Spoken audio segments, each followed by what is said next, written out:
I've hit the setting up meeting for custom live streaming and all of that. And it seems to be doing something. All right. Anything else I need to do, Brad? No, you're good, and you're pinned, so we're only seeing you. Are you still seeing the full screen? Yep, you're all good. All good. All right. Well, it is 3:29, so we won't jump the gun here.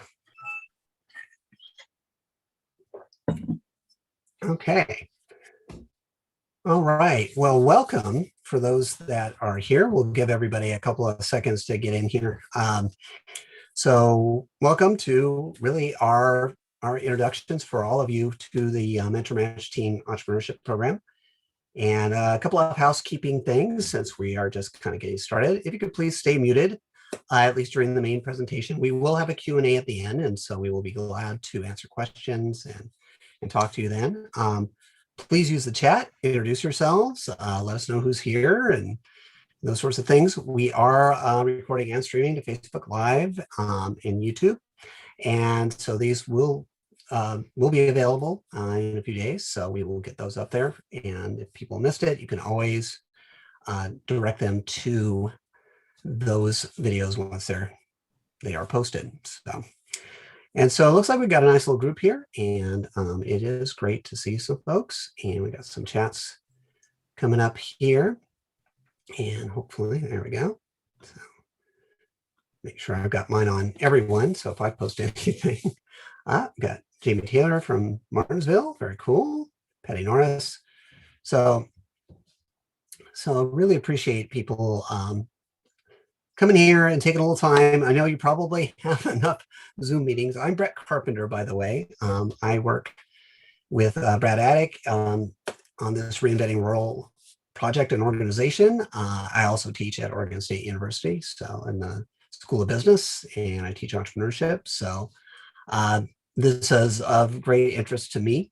And so we might as well get going to be, thoughtful of everybody's time. And if some other people show up, I'm sure that they can catch up with us here.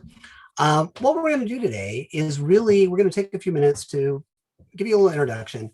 We're going to talk a little bit about why do we think teen entrepreneurship matters, and also the impact of the program. This program has been going on for a while, and you'll learn more about that. And then we have a couple of speakers that will talk about their experiences being connected to this program in different ways. And then we'll, of course, talk a little bit about bringing Mentor Match to your community. And of course, we'll have some Q&A and wrap up after that. So that is kind of the plan. This is what we're going to do. And I hope this is useful to you guys and you get a lot out of it. And so I see a couple more people coming in. So welcome to anybody who's showed up here. So we're going to take a second and we're going to have Mr. Brad Attic from Reinventing Rural and the Foundry Collective. Brad and I work pretty closely together, and Brad has done some amazing things in helping create this organization and drive the awareness of how important rural communities are, really across the state and to our legislature, and really done a great job of trying to connect a lot of people in a lot of these communities to get support and help these small businesses and help these small communities. So I'm going to hand this over to Brad and let him talk to you about why teen entrepreneurship matters. So Brad, why don't you go ahead? So hello, everybody. I'm Brad Attic with Foundry Collective and Reinventing Rural. And I'm excited about today's program. Promised to only take up a couple of minutes before we go straight to Stacy Green. And for those of you unfamiliar with Corvallis Foundry, we're an organization that supports innovation in rural communities, which leads to locally driven small business entrepreneurship. We advocate for what we call non-traditional Main Street innovation hubs, where resources and starters and capital and capacity can help come together and create innovative communities. We also host a virtual community called Reinventing Rural, and we invite you to become a free member there. You can connect, chat, learn about events, workshops, take courses, join groups, and more. It's really a virtual Main Street innovation hub. You just do have to bring your own Wi-Fi. I first met Stacy Green last March at the Range Rider in Enterprise, Oregon. I had been told she had this teen entrepreneurship program that had had phenomenal success in Enterprise, and I wanted to learn more.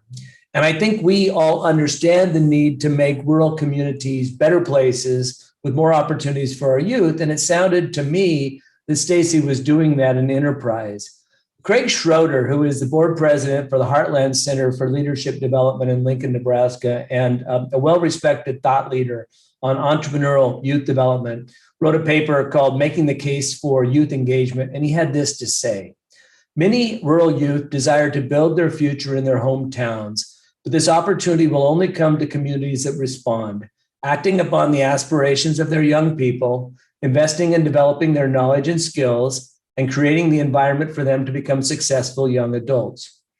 And I believe this community-centered youth-focused program Stacy has created and developed and has delivered with incredible success does exactly that. So much so that we took it upon ourselves to work with Stacy to help make her program available to any rural community who has the initiative to go for it.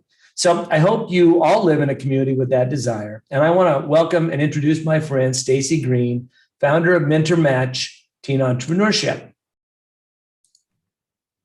Thank you, Brad. I really appreciate your support and Brad's support, and I appreciate everybody being here today. The Mentor Match program started in Wallowa County in the year 2010. And it was started because we were seeing the teens leave our community in droves. They were choosing careers in healthcare, in education at first. And we were realizing all of these teens are going to go into education. It's a great career, but we are unlikely to have jobs for them.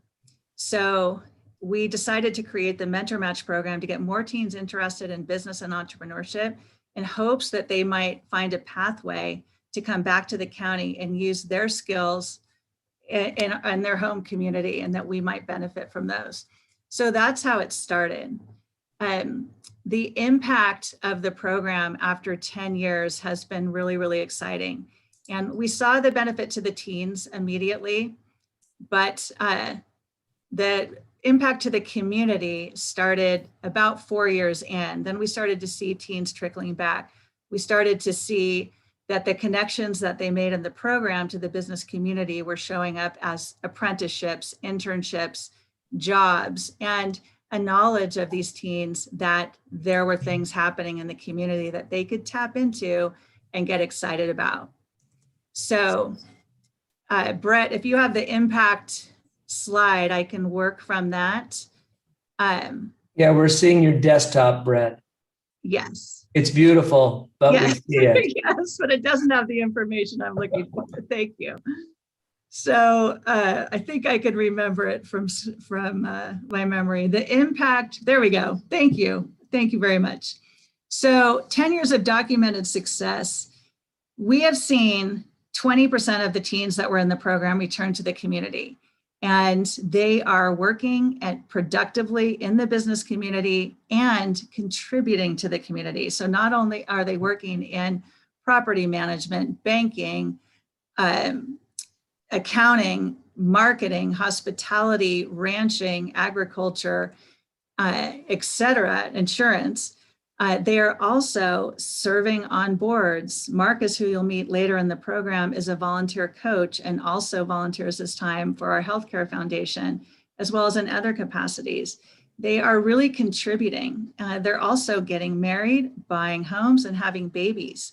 So of this 20% of teens that have returned to our community, we have 8 babies and toddlers in that group. And I don't know about other rural communities, but I know in our rural community, we really celebrate the young family and want more of that. So that was really exciting.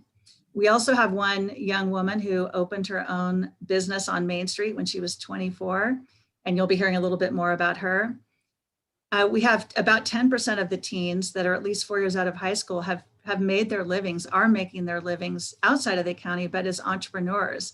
So they really took those lessons learned and realized they could craft their own job, their own career on their own terms. The program has also been great for leveraging scholarships. And I think what we're really proud of is the fact that we've had 11 Ford Scholars from this program.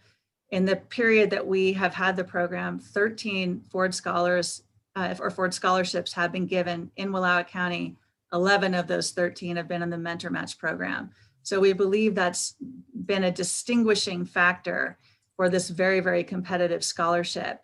And what we hear from participants is that the Mentor Match program gives them something to talk about in the Ford interview that seems to be able to set them apart. We also had one National Federation of Independent Business Scholarship winner. So that was very exciting. And that was 1 out of 100 nationwide. The program has helped leverage, in our estimation, over 3 million in scholarships. So between the Ford, Rotary, Elks, Seroptimus, colleges themselves that have given our participants presidential scholarships, it's really helped those kids get to college and have their costs covered. Finally, the program has led to multiple internships, apprenticeships, jobs, and leadership opportunities. And you're going to hear more about that later from Marcus Lynn, one of our past participants. So that's just in a nutshell some of the successes that we have seen. And we know and feel confident that when teens are introduced to business and entrepreneurship, when they start to meet business leaders in the community, they start to see, wow, here's an avenue for me that I hadn't seen before. Here's a job that I didn't know existed in the county, and here's someone who might help me. So I'm going to share 4 stories and about past participants. And these stories are representative. So they're not just exceptions of this type of success or that type of success, but they're representative of what we've been seeing in the program. So the first story is about Matt Perrin. And Matt was in the first year of the program. He graduated in 2011 from Enterprise.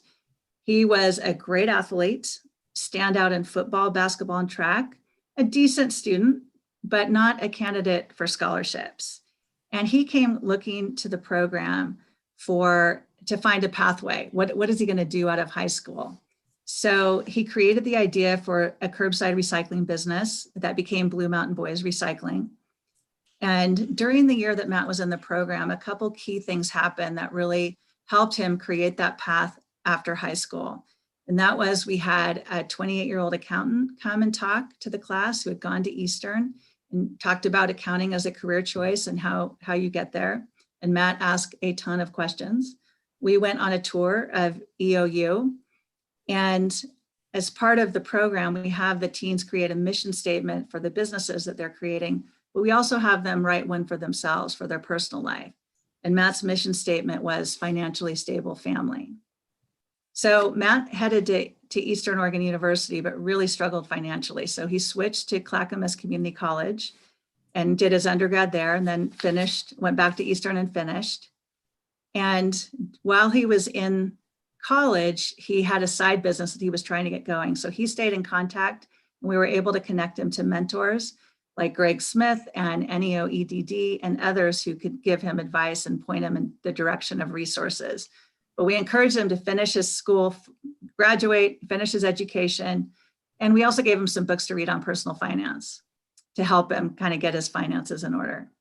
And when he was just a few months shy of graduating, an opportunity at our local hospital came up in the accounting department. So Matt was hired, and he got married to his longtime girlfriend who also went to Eastern. They moved into a double wide that they were renting in town.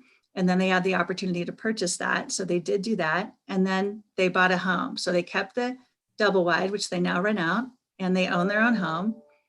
And Matt was promoted to controller last year at the hospital. And in June, next month, he will graduate from his MBA program with a 4.0, and the hospital has paid for that education.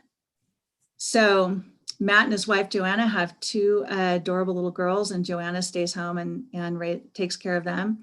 And they've served together on a nonprofit board. So the major takeaways for Matt in this program were the connections that he made to people who showed him a pathway that he could get excited about and follow. Also connections to books and information that helped him reach his financial goals. And we believe that the program showed him a shorter, faster, easier route to that financially stable family that he wanted and that he now has. So that's Matt. Next story we want to share is about Shelby Granning. That's Shelby Granning Eggert now. That's Shelby in front of her business, Root Salon.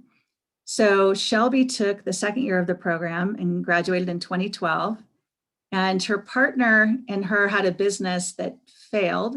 So they had another business that struggled. So she, her success in the program was pretty minimal, but the seeds of entrepreneurship were clearly planted.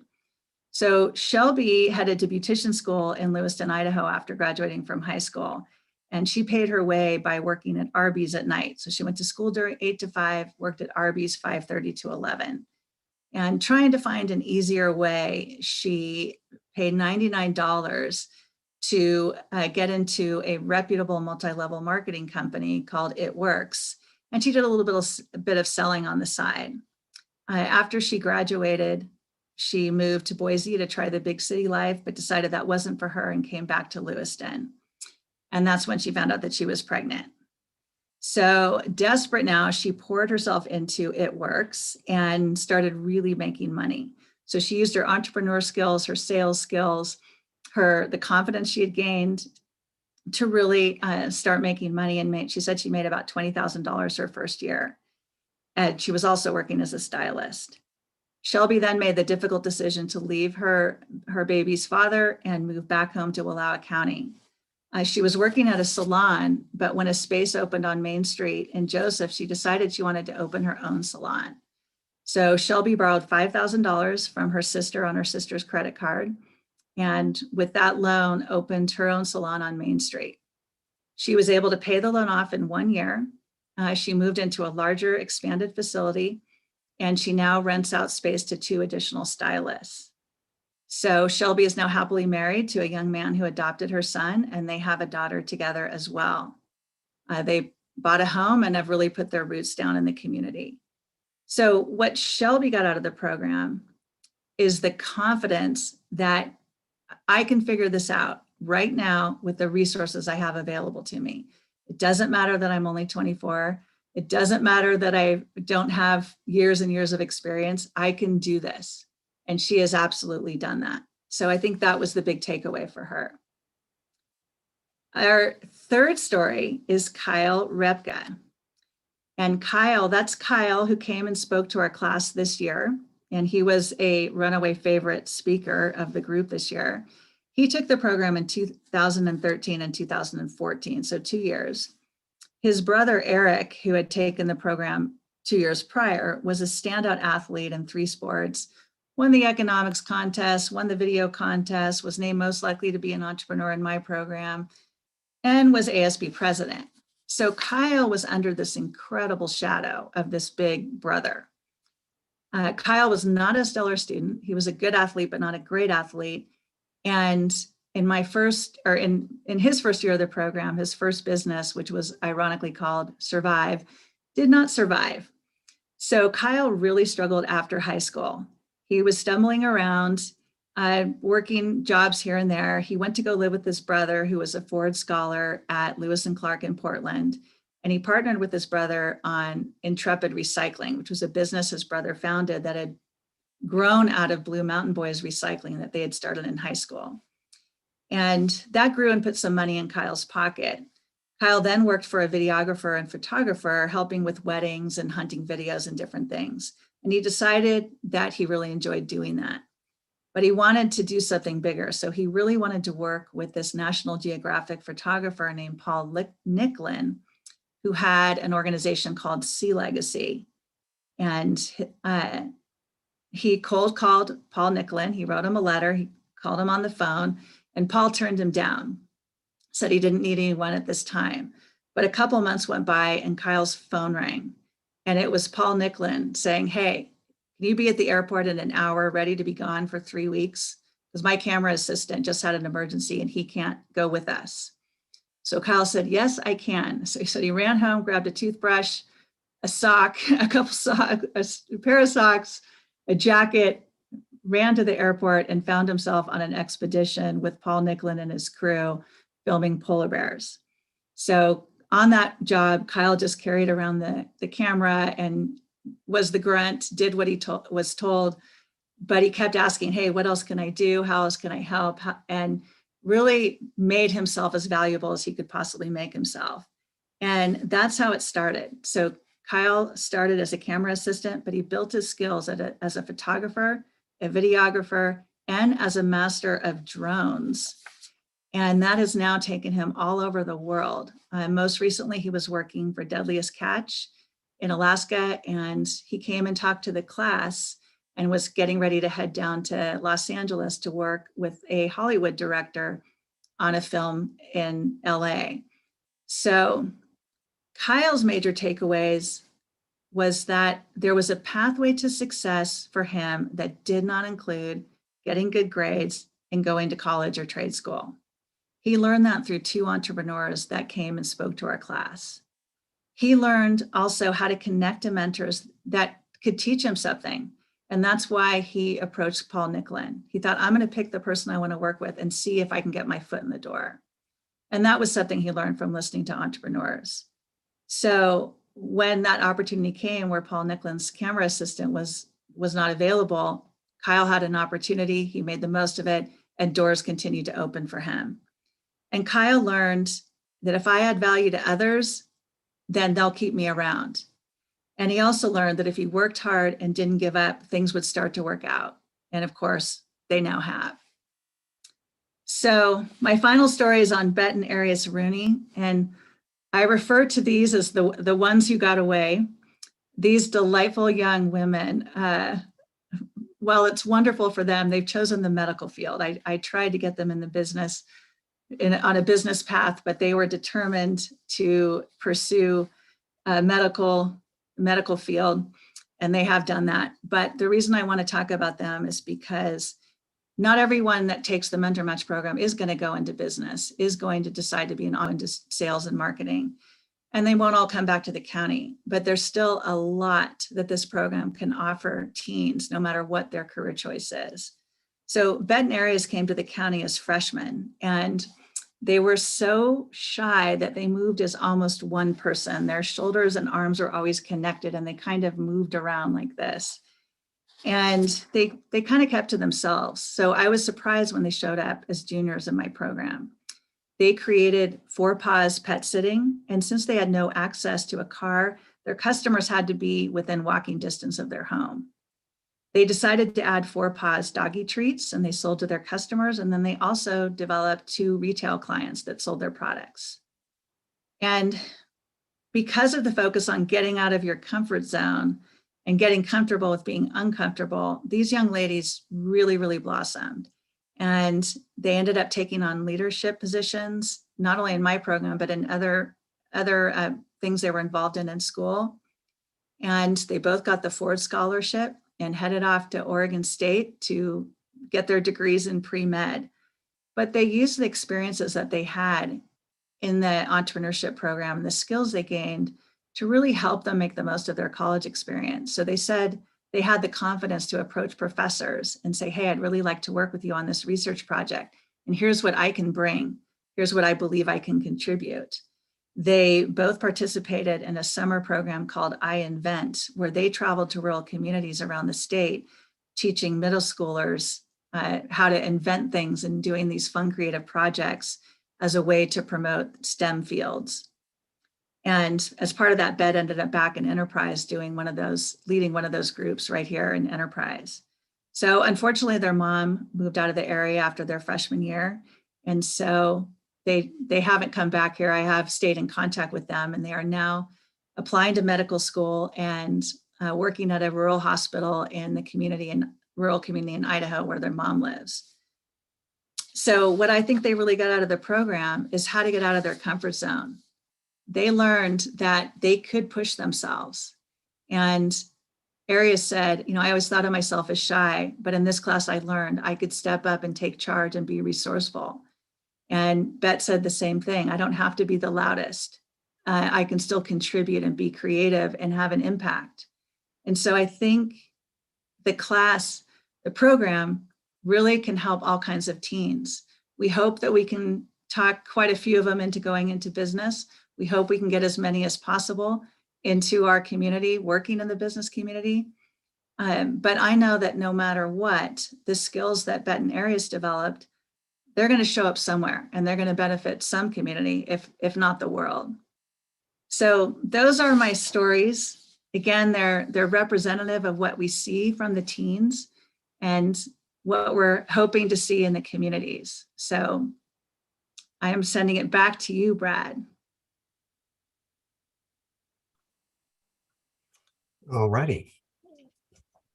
So we have a few people that have been connected to the program, and I think can give you some insights on their experiences with the program. And let me hopefully share the correct screen again here. And so first up is Maria Weir from the Executive Director from Building Healthy Families. And we will give her a chance to talk about her experiences. So I'm going to stop that share and we're going to let Maria speak here. Hi, everybody. Can everybody hear me okay? All right. So as we said, my name is Maria Weir, and I'm the Director of Building Healthy Families. And we are an umbrella organization that provides support for a number of positive youth development programs, early childhood programs, and parent education programs. And we have been the fiscal agent and kind of the housing body for the Mentor Match program, the Youth Entrepreneurship program for, I don't know, 10 years or so. And so I kind of want to talk to you from three different lenses. I want to talk to you as the director of a nonprofit, what the benefits are and why it's worth the effort on our part. Then I want to talk to you with a teacher lens, the skills I see that are built in teachers, because that is my other role. And then finally, I want to talk to you guys about a special teaching role. I'm the alternative education teacher for Wallowa County. And so just a little bit about how this program is a benefit for all kids. So first, as I mentioned, this program is under our umbrella, which means there is a little bit of administrative oversight. We write the grants to support the program. We're working with Stacy, and we get approached by a number of programs, so we have to be pretty selective. One of the things that I love about this program is it's very unique. There's not a ton of programs out there for this age group. They're usually pretty inundated with the traditional school programs, and especially in a rural community, this was just another opportunity for kids, and an opportunity maybe for kids that weren't necessarily athletes or FFAers. A lot of the kids are, and there's some overlap, but maybe was targeting a different interest group. The second thing that I loved about it is just the unique business aspect. There's not a lot of programs really focusing on business and or entrepreneurship. And so I thought it was really a unique opportunity for our kids. And then finally, every time I go to one of Stacy's events, I think this is worth it. This is why we're here, whether it's her own private graduation ceremony or whether it's out in the community where they're presenting at our chamber dinner or they're at a regional entrepreneurship conference. It's one of those kind of, I don't know, a rose in my hat, as my grandma would say, like, this is a really good thing that we're doing. But then not only does it look great, as a teacher, I was just at her graduation a couple of weeks ago, and I was thinking how impressed I was with the public speaking skills. The kids are giving a speech that is 5 to 8 minutes in length, not only a speech about a topic they researched, but a topic that was their own, that they created. I was super impressed with kids taking full ownership, not just of their successes, but of their mistakes. And really, we talk about, mistakes being valuable and a way to learn. And the kids all had at least 2 or 3 concrete examples of how that worked for them.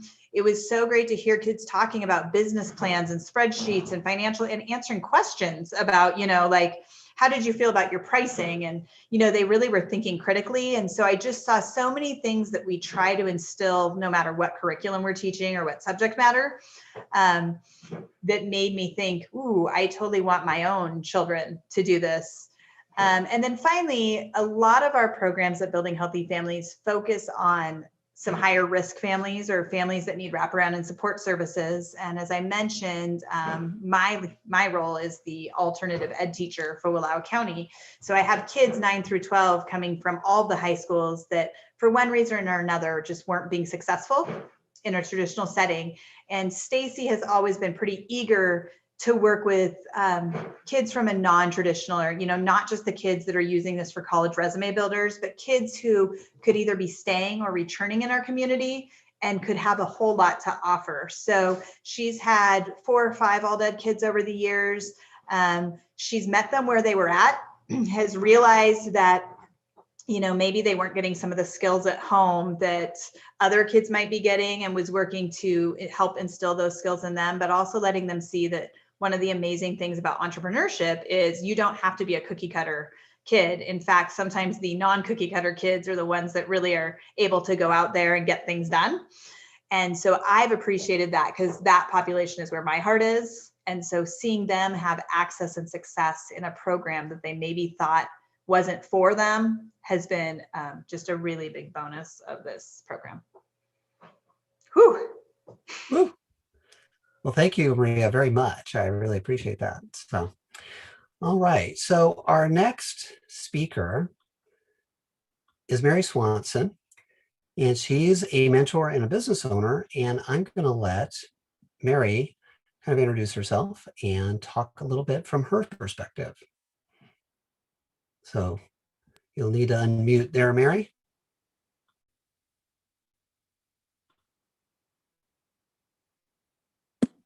Sorry. There we go. Thank you. Obviously, I was not a tech person, but thanks. I recently, or a year ago, retired from my business. Was the Book Loft, bookstore, coffee shop, art gallery located in downtown Enterprise, right on the main street. And so I worked with Stacy from the beginning of the program, I believe. She approached me, and I was very enthusiastic right from the get-go, because like you've all mentioned, it's an important thing to try to figure out ways that our young people can learn skills and jobs and whatever, to be able to either stay in our community or come back and live there. So I was very interested in that.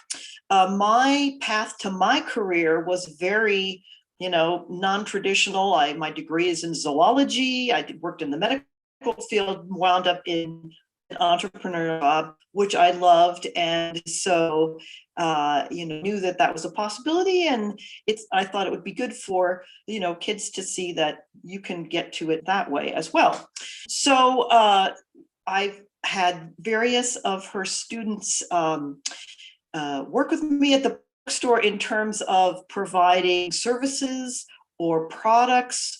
And a couple of times I've spoke to the group, and it was always really a wonderful experience. Stacy is extremely organized with them. She was teaching them all these great things that they needed to know, very patient.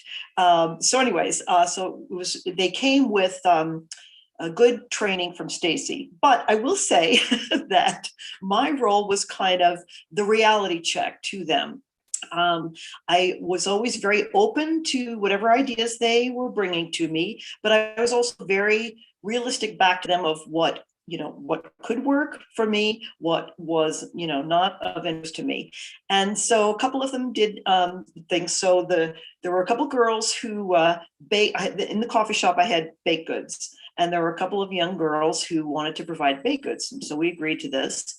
And so first time they brought me things, there were these wonderful looking treats, and they, macadamia this, and, so of course they delivered the goods, and I asked them, so what would you like to price them at? What do I need to pay you for them? And they just completely had no clue about that. So right off the bat, they had to learn about doing cost analysis and, figured that all out. I think the macadamia nut treat was one that I only saw once, because once they did the cost analysis, of course, they realized, this is not your ingredient using. So another thing that frequently came up was invoicing. I would, at end of the month or at some point, approach them about, you would like me to pay you for your service, your product, so you have to provide me with an invoice. And so that was another thing they had to figure out, be organized about, so they learned that way. A couple of other young women were doing a newsletter at the high school, and they approached me about doing an ad. And so that was another good learning experience for them, because I agreed to an ad, and then they went ahead, produced this newsletter, and there were massive errors in the advertising end of the newsletter. So they learned about submitting proofs to the advertiser. And again, billing issues are always a thing. Another student that came was going to do my recycling for me at the store, take my recycling to the recycling center. She was less successful at consistency. So we would agree to a certain frequency, once a week or whatever. And she just really had difficulty, and in the end had to back out of the whole deal. And so I think her lesson was about figuring out how this would work with the rest of her life and her other commitments and limitations and that sort of thing. So it was really fun working with the kids. I was always very, as I said, open to their ideas, tried to be very patient, tried to be very, when I felt like I could make a suggestion to them, I tried to approach it as a business person, so that it would be a different perspective from what they might hear from a teacher or what they might hear from a parent or something. So, because I was trying to treat them as a fellow business person, and they seemed to respond to that pretty well. A couple times, Stacy brought in groups of them to the store, and I would talk about my path to entrepreneurship, and they always had good questions. And so it was a wonderful experience working with them. It was never, I never felt like an imposition. I never felt like it was, a difficulty. It was really an enhancement as far as my experience running my business, I feel.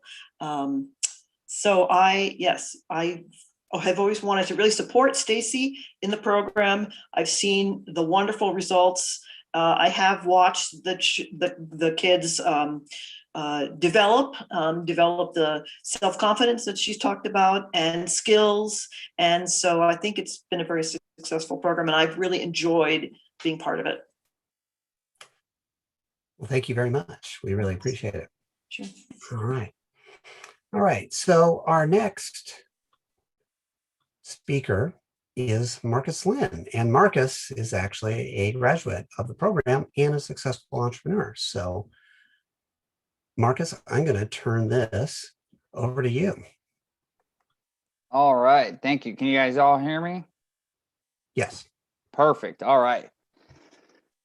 Let's see here. Okay. So hello, my name is Marcus Lynn. I was a student of Stacy Green's Mentor Match class for 2 years, 2011 and 2012. I'm going to dive into how, along with some classmates, we started our first business, and I'll talk about how I think this class will benefit your communities. During the first year of the Mentor Match program, my group of 4 started a curbside recycling business. It sounds easy enough, right? You print out a few flyers, knock on some doors, and start picking up recycling the next week. Well, at least that was our thought process as high schoolers diving into it.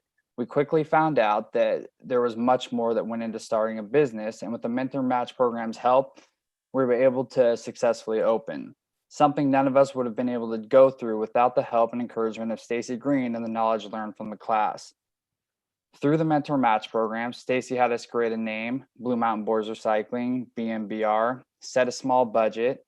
She had to start talking to family and friends to build a network and client base, order uniforms, create a logo, create an online presence, and more.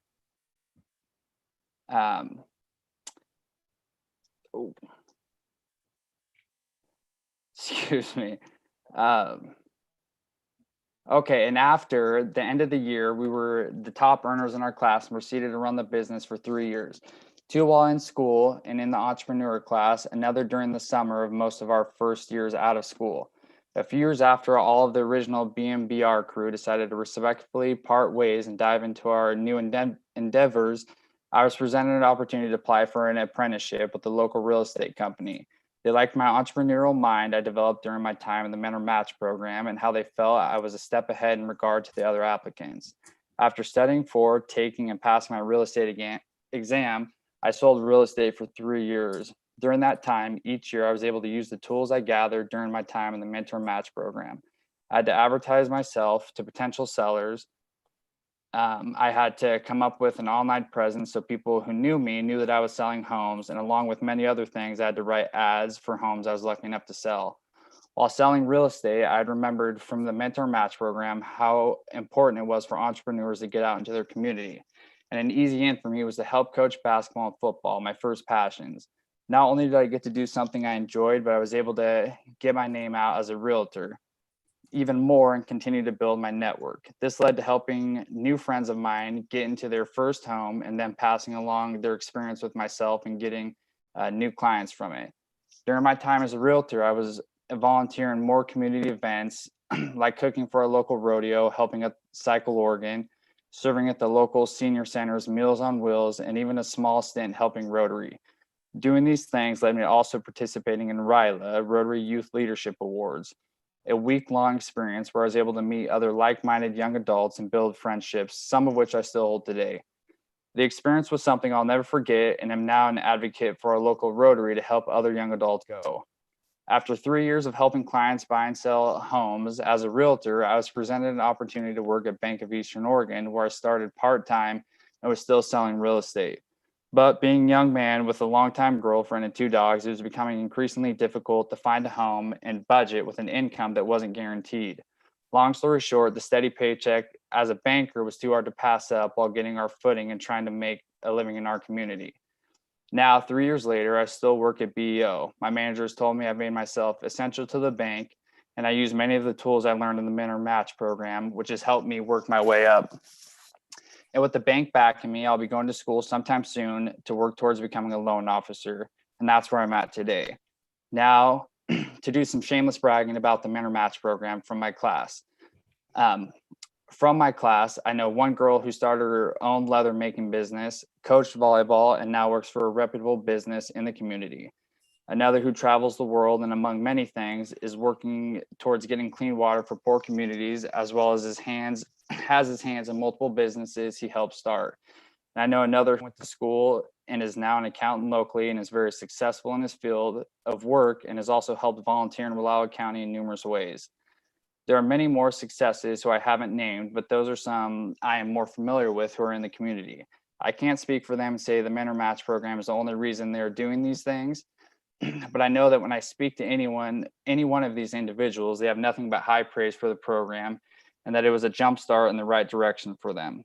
For me, the class gave me confidence and a sense of what is out there and how if you put your mind towards something, you can accomplish it. I've talked to Stacy about this before and thought I would say it here too. The Mentor Match program gives kids an opportunity to learn in a fun way. It's hands-on and for many, a good way to learn from experience. Many people say the way to success is through failure. Most all entrepreneurs have gone through some sort of adversity or failure to get to where they are today.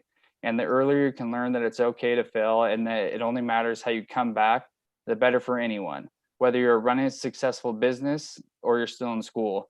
I've been asked to talk about the Mentor Match program a few times and will always say yes, because I feel it's great for students in the community to learn about business in a fun way and to help those who want to stay in their communities have an idea of how they can transition from school and athletics to upstanding members of their community. Thank you.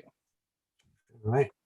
Thank you, Marcus, very much. Yeah, We really appreciate your time and all absolutely. that you got out of it. So, all right. So we'll just kind of keep moving along here.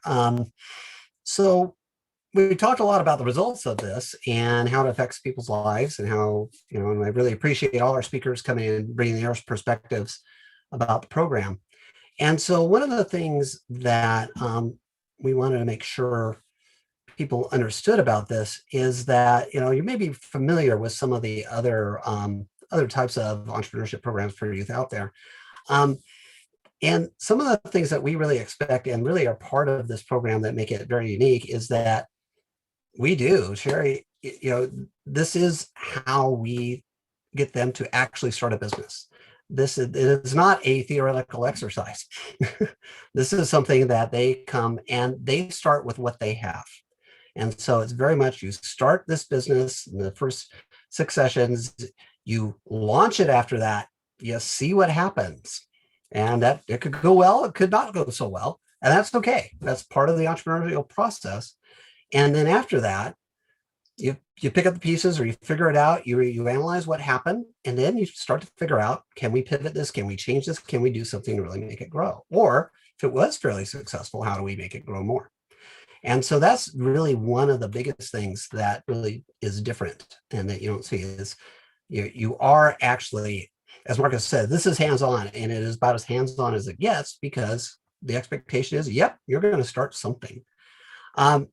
And so the delivery of this, it has been designed to be delivered in person, but also now we have the capability of delivering it online or in some sort of hybrid manner. And actually what we see the power in is the hybrid model where you can have these in-person meetings and coaching and activities.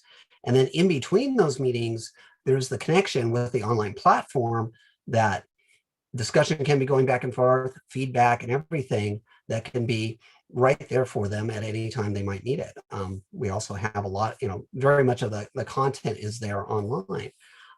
So it goes through 12 sessions, but in between there are group mentoring sessions.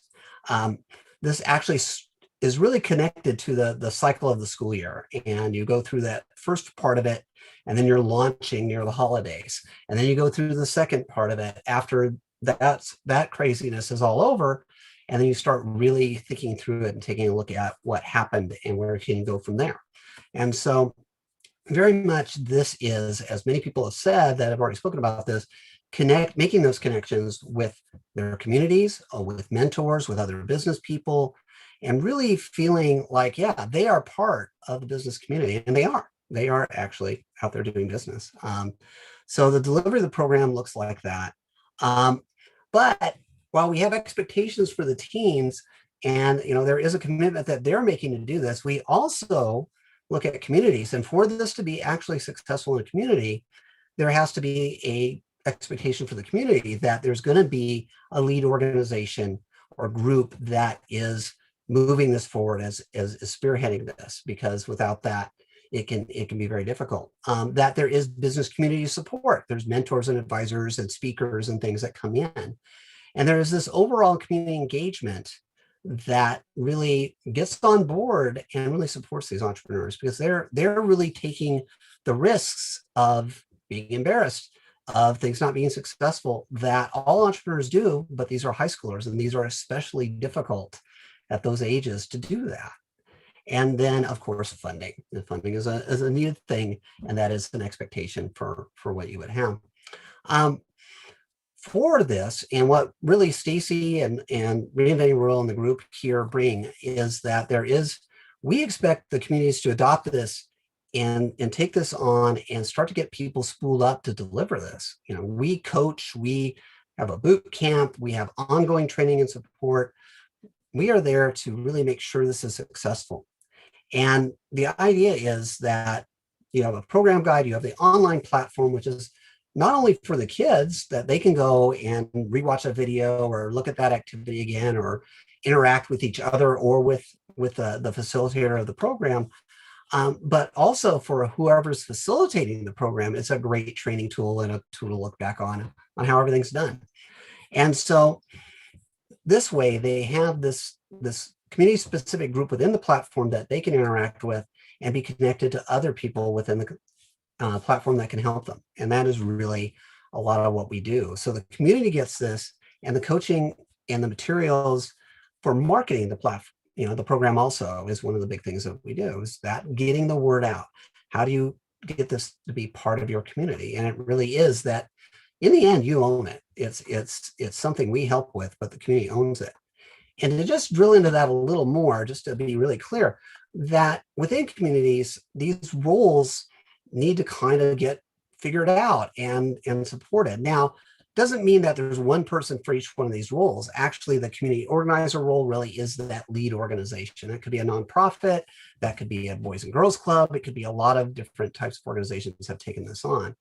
But there's also community advocates, there's mentors, there's advisors that are supporting this, as well as a main facilitator that generally is the one that runs the sessions, and a guest speakers. And then in the background, often that community organization is providing a little bit of administration help to kind of help keep everything going. And in the background, Reinventing Rural and Stacy, we are all also supporting that program and making sure things move forward. And so, but we want to make clear that this is something that really only works well if you have good folks in the community connected to it and really supporting it. It's one of those things that it's essential, and that way the teams are really connected in to what's going on with the community and with the group. So what the community investment really is that we really look at a 2-year commitment, because nothing happens like that, right? Everything takes time. And so it's about $12,000 a year, about a total commitment of $24,000. About 10 to 12 students per year go through it. So there is a group that will cycle through and get all the support.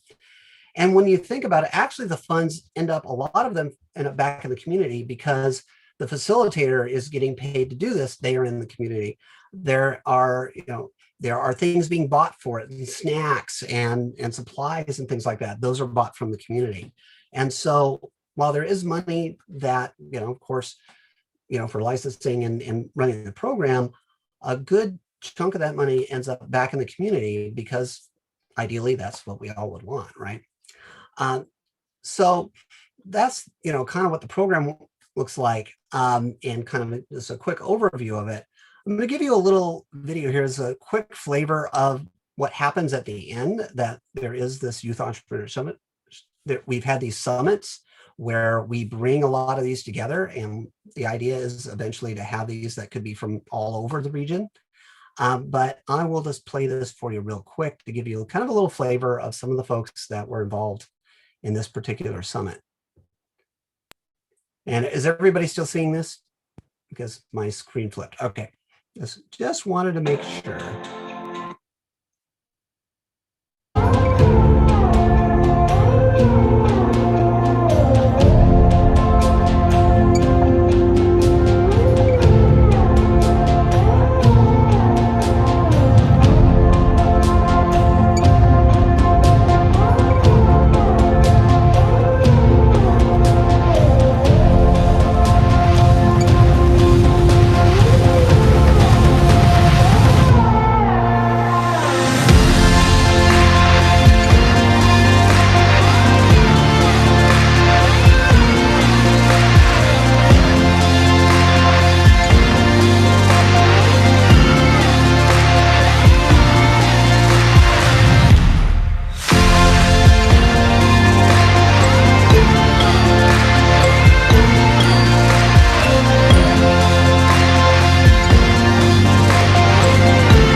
successful business. Entrepreneurship is that ability to actually take that idea and create a viable business with it. If you're going to be a successful entrepreneur, you probably need a lot of ideas, because what's going to happen? A lot of those ideas are going to fail before you find that idea that in fact lets you create a business that you can in fact either make a life out of, or you can sell, or you can feel good about. All righty. So I'll stop share for a second. So that is really the program itself, a little bit of an overview. And what I've been asked to do, and then just stalling so I can get there. My name is Laura Young, Curator of Education Uh-oh. at the Benton County Historical Society. This presentation is the first docent training speaker There we series. go. Sorry, things kept running. Yeah, lovely. You know, the wonder of live Zoom. You know. All right. So what I'm going to give you just a really quick look at is the actual online course that we have going on, and I'll just give you a little peek at it here. And this is something that we're just kind of throwing in here. So let me share my screen again here, and that way you guys will see it. All right.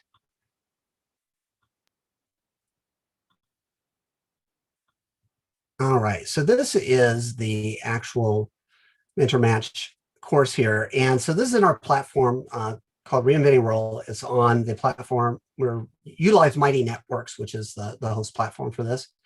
So this is part of our platform. And what you see here is an area where communication can happen within the class. Anything that's going on, any events that are coming up, anything that's going on can be posted here. And then all of the teams within the program, and as also all the mentors that are part of it, can be a part of and be engaged here.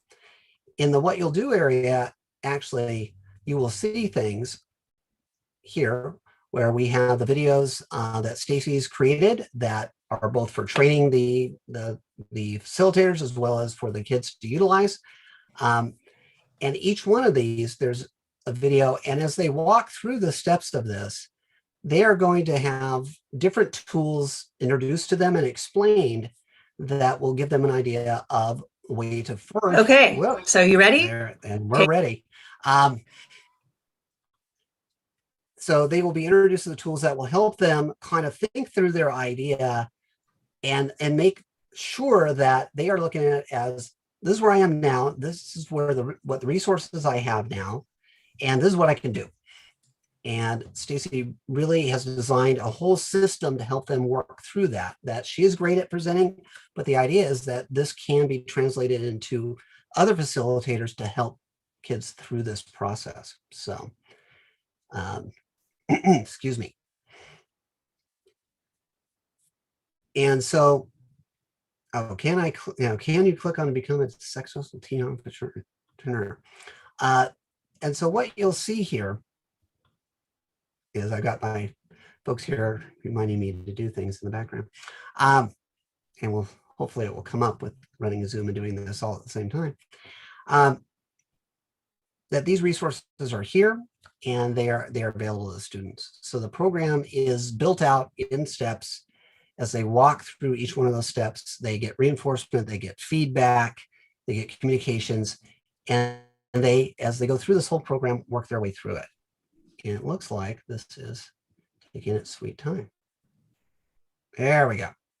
Hi, if you're a teen in a small town, we've got an exciting. Is there something you wanted to say, Brad, or something you wanted to see here? So no, I'm good. Brad back in. I'm good. Okay. I'm good. I just like that. I like this video of Stacy. Okay, well, I don't think we're going to show the whole video of Stacy, but I'll give you a little sample of it. Online entrepreneur program designed specifically for you. Hi, my name is Stacy Green, creator of the Mentor Match Youth Entrepreneur Program in rural Eastern Oregon. Thanks to a new partnership between Mentor Match and Reinventing Rural, we are bringing you the proven success of the Mentor Match model in a new online format. Good. And so as you can see, Stacy is in her uniform, that she has her jacket on and she is ready to work with our teen entrepreneurs. And so this is You'll see that very consistently, actually, in the videos of the program. And Stacy has worked extraordinarily hard in really finding ways to translate what she does so well and what the program does so well in person, and capture some of that and get it into an online format that we can be very flexible in the way this is delivered. And that was been one of our challenges, and we worked pretty hard on that. And we're always looking to improve it, but we think we've got a really good place to get communities started on this. So that, if that gives you, kind of a little bit of a viewpoint of where we're at, what I'd like to do is open up the floor for questions. This is really Q&A time, and we are very glad, Stacy, myself, or Brad, or whoever has been engaged, to be able to answer questions that could let you guys know a little bit more. So anybody got a question, you're very welcome to unmute and ask it.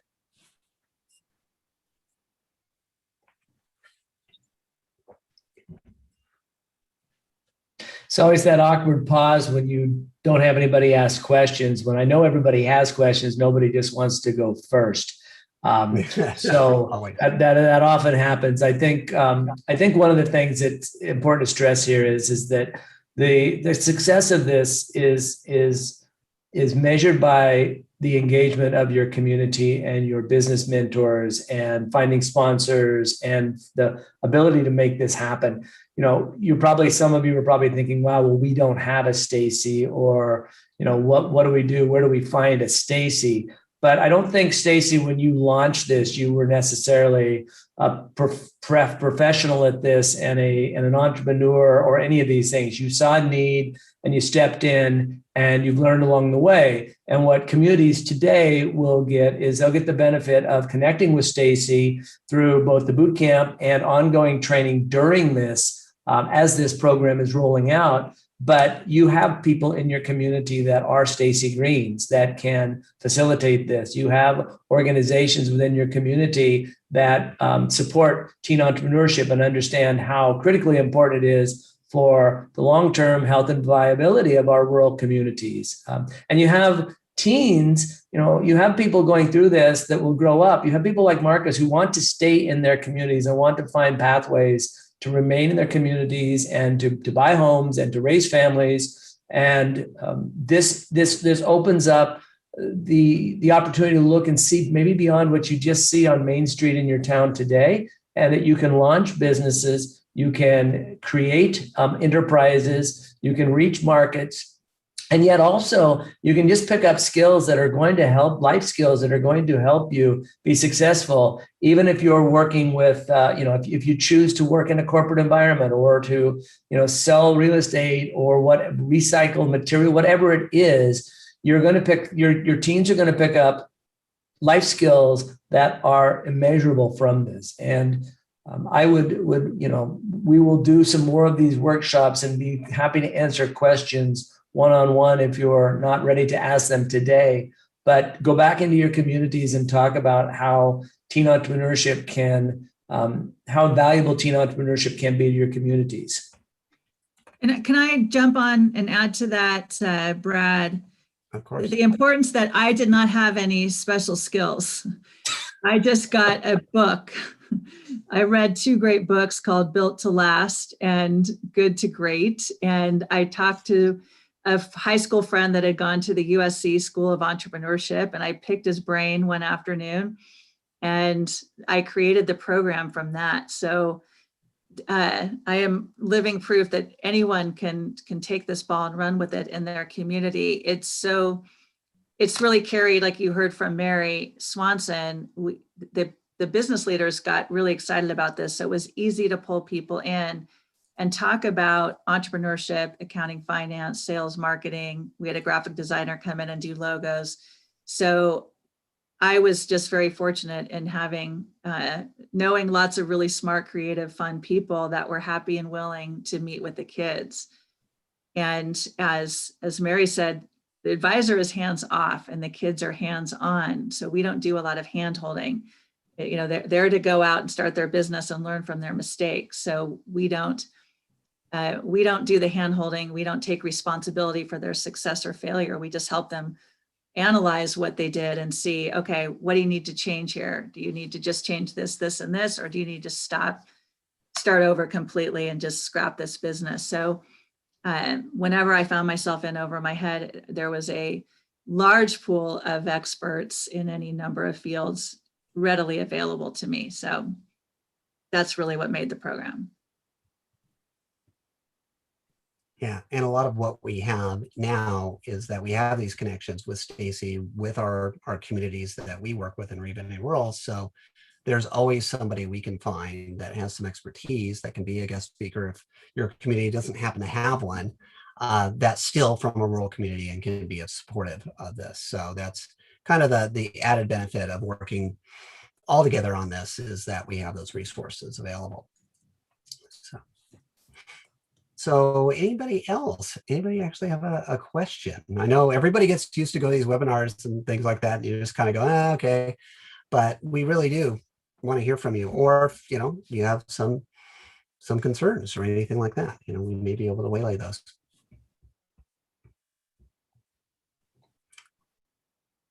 Well, It's a shy group today.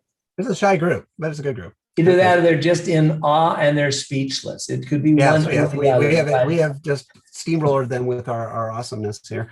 So, well, what I'll do then is that I'm going to turn it over here to Brad for kind of the closing remarks, and then we'll go from that point.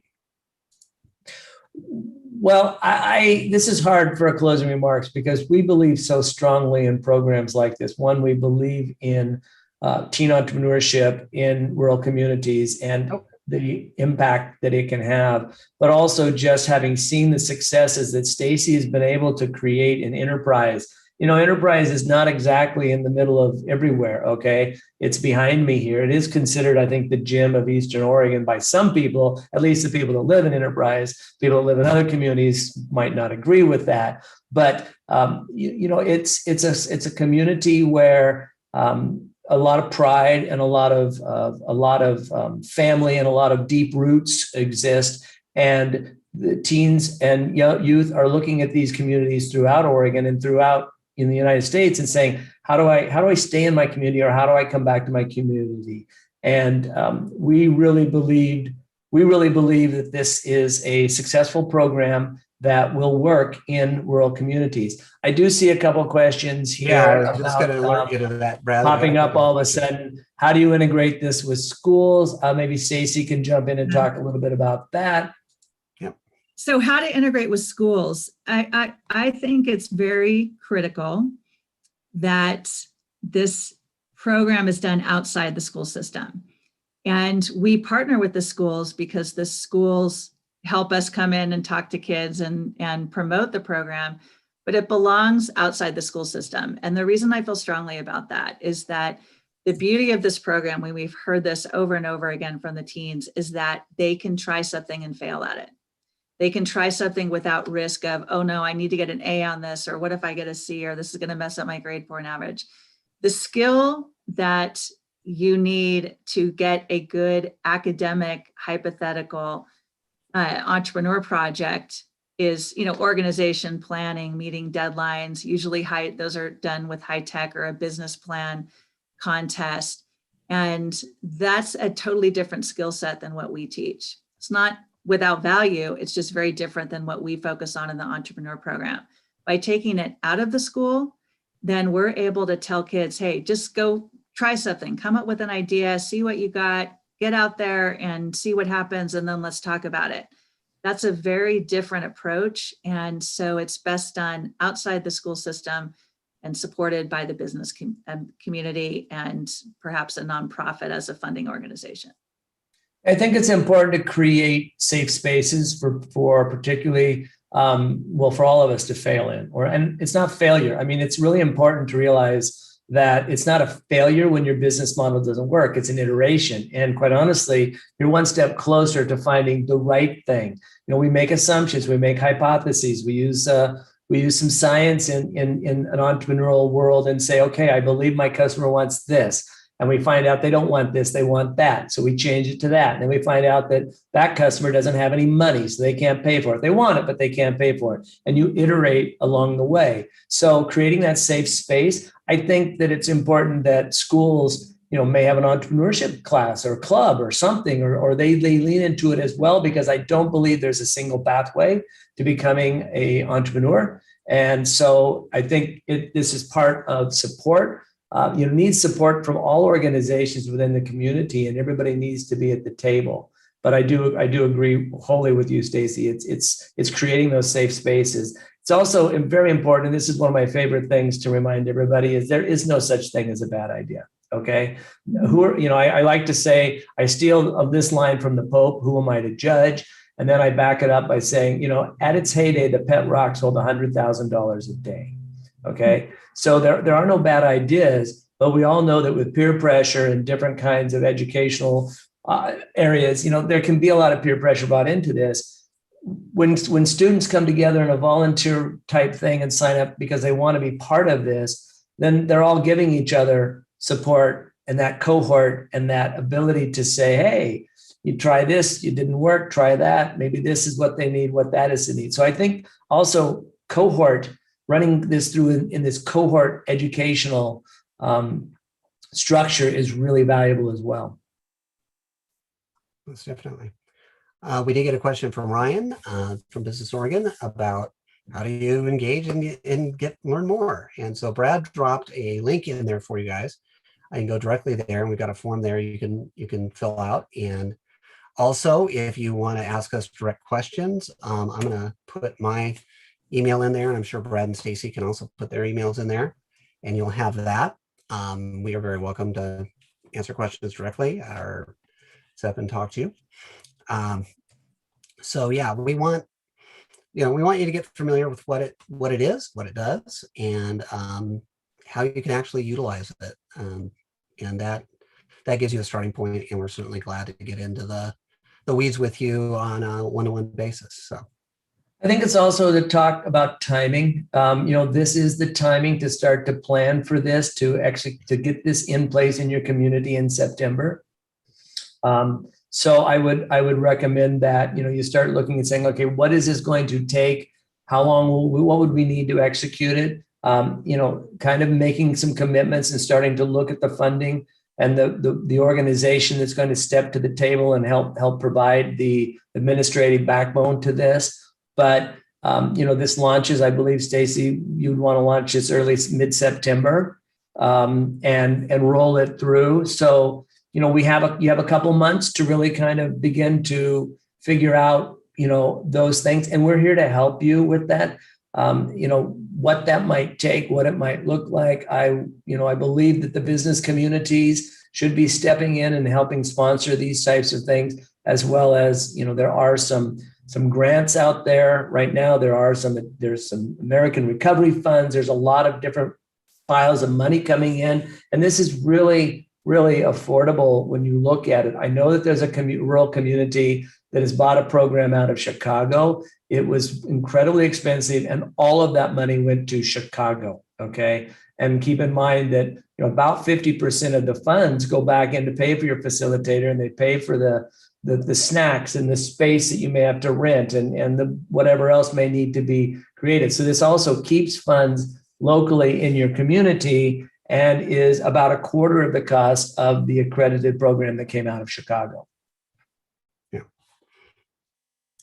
All righty. Well, I don't see any more questions at the moment. And so we want to be cognizant of everybody's time. And we'll certainly hang out here for a minute while things are shutting down if you got a question or anything like that. But we really appreciate everybody being here and having some interest in this. Stacy, do you have anything last you'd like to send everybody off with?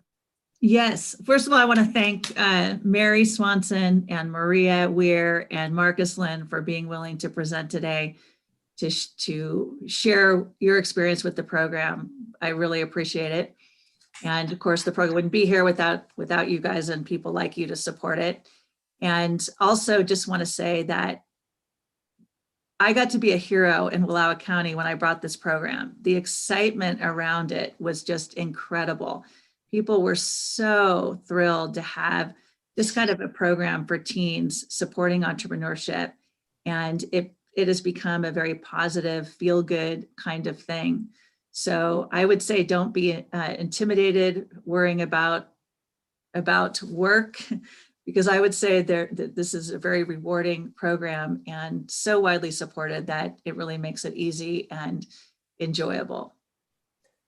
And I'm going to close by saying this: not all heroes wear capes, some wear denim jackets. Nice. And that's it. Yeah. Mic Thanks, drop. everybody. Okay. All right. Well, thank you all for being here. We are going to shut Thank this you. down. We hope to hear from you, and thank you just for your interest. All right. See you later.